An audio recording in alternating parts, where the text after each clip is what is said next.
Hello, in this video I'm gonna show you how to install Microsoft Edge on Sony Xperia 1 Mark V smartphone.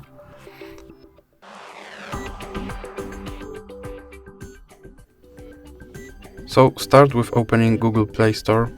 Now tap on search bar and enter Edge. Click on search. And now you have to click install. And you have to wait for your application to be installed. Now click on open. And here you can see some quick tips about using Microsoft Edge, but you can skip introduction. Now you can customize your homepage. You can choose if you want to see wallpaper on your homepage, your most visited sites or newsfeed, and just click next or not now. Now you can sign in with your account to sync your data. You can click not now.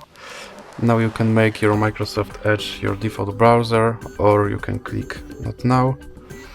And now you have to confirm your data and privacy settings by clicking confirm.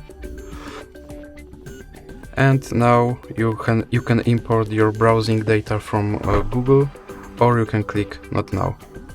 And now you can use your Microsoft Edge like any other browser. As you can see, websites open just like in any other browser. So thanks for watching, and if you like this video, please remember to like and subscribe.